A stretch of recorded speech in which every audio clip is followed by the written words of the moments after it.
Hey y'all, welcome back to Reality Check Please. I'm your host Cassie and happy Saturday. We are back to talk about Love Island Games episodes 15 and 16, episodes from Thursday and Friday. If you missed our post in the community tab, make sure you head on over there. We uploaded a rough draft of our schedule that we will try to stick to. Obviously, it's very flexible, very much a rough draft, like I said. It's just so that I can try and stay a little bit organized. That way you guys know what to expect on what day so you never miss an episode. Don't forget to hit that notification bell so you never miss a beat either way.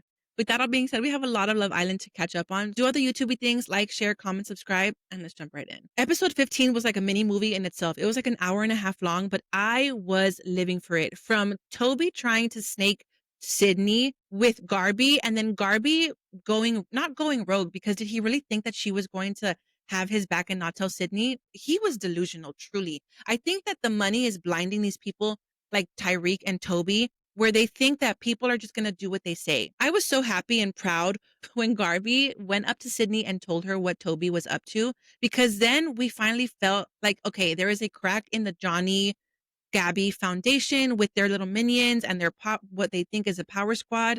I was so ready for them to kind of just tumble and fall. And honestly, Thursday night's episode was just that. The Vegas night challenge was so fun. The first challenge was very cutthroat. Like, you were actively like gunning for the people you wanted to go for, right? So the first couple that became vulnerable after that first challenge was Garby and Casey. I think that was so unwarranted, but hello, like right now we have Johnny and his minions 4-2. Two being Andrea and Josh, and Garby and Casey. Really. The second challenge with the martini throwing in the face, Isaiah and Lucinda truly surprised me when they picked Johnny and Gabby, but I was living for it. However, they did not come out scathed because Andrea and Josh came out vulnerable after that challenge. The third challenge was so much fun. That was probably my favorite challenge of the entire night, because it was so like, it gave me such a rush. Like, it was so not unexpected, but it was kind of like a little bit of roulette. You didn't know what you're gambling, and it felt so Vegas. I think also what gave it that much more excitement was the fact that the two bottom couples that everyone else had already ganged up on were already out and vulnerable.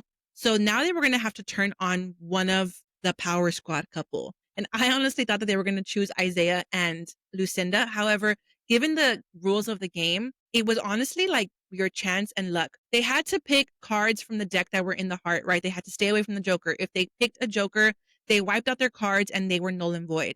Sydney and Toby got the first Joker, and honestly, that was like payback for when Toby tried to snake Sydney. Tyreek and Justine came out unscathed as well.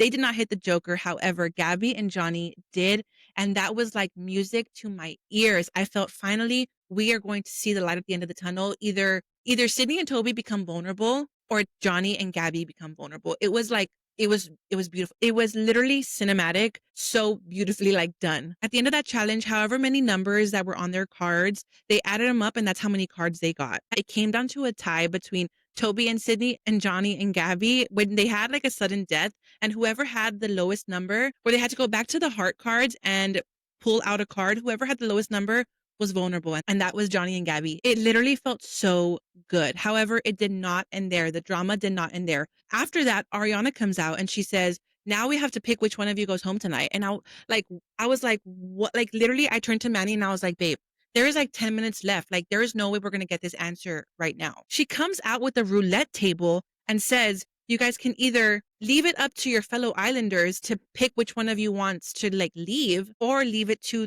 the wheel. Johnny and Gabby do not vote the roulette wheel. Neither do Josh and Andrea. However, Casey and Garby do. If they were to win, they would stay. If they lost, if they landed on red, they stayed. If they landed on white, they would leave. The episode ended on a cliffhanger where we saw Garby and Casey choose to put the hands of their fate in luck. Really, like just by chance, by roulette, by playing legit roulette. In last night's episode, we found out that they unfortunately landed on white and they were dumped from the island immediately. They were like the last string of hope for Andrea and Josh to even have a chance in the finale, because let's be so for real, Johnny was running the show and I was so done with that.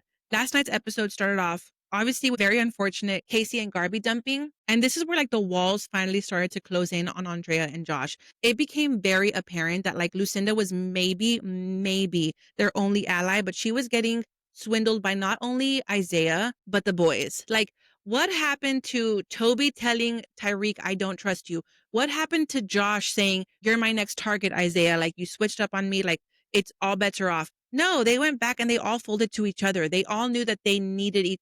Pathetic. Pathetic.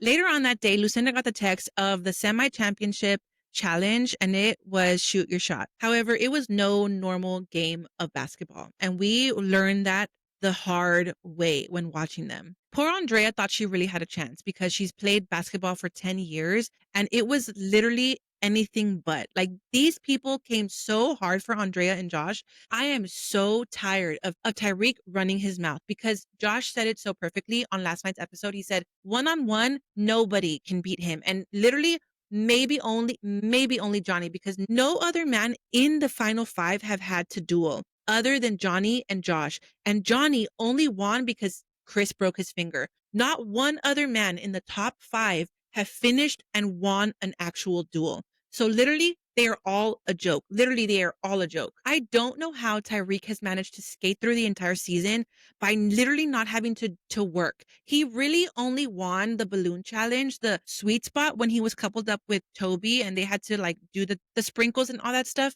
And the only reason that they won is because I think people were proving that the pink inflated and popped a lot faster than the yellow. Now, I have worked with balloons, and yes, the color of balloon has a lot to do with like the thickness and the elasticity of it.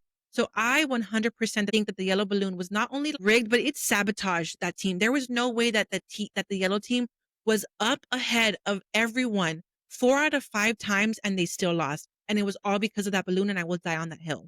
However, moving on. Tyreek, what I was saying, Tyreek has not had to prove himself at all. So if anything, it just proves how, yes, there's strength in numbers, but one-on-one, none of these men, Isaiah, Johnny, Toby, and Tyreek, have had to prove themselves one-on-one. The only one there that was deserving was Josh. The only one.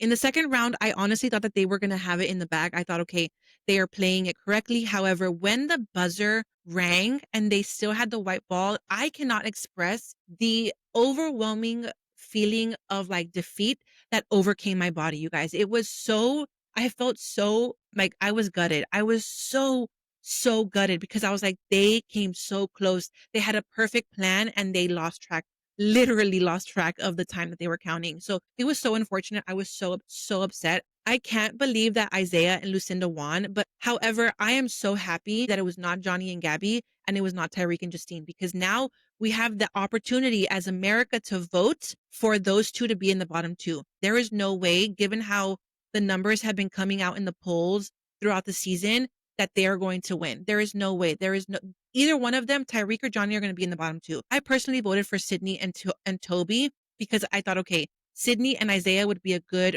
matchup. Not only that, they are the weaker couple. Well, actually, no, I think Tyreek is a weaker couple because he has yet to prove himself.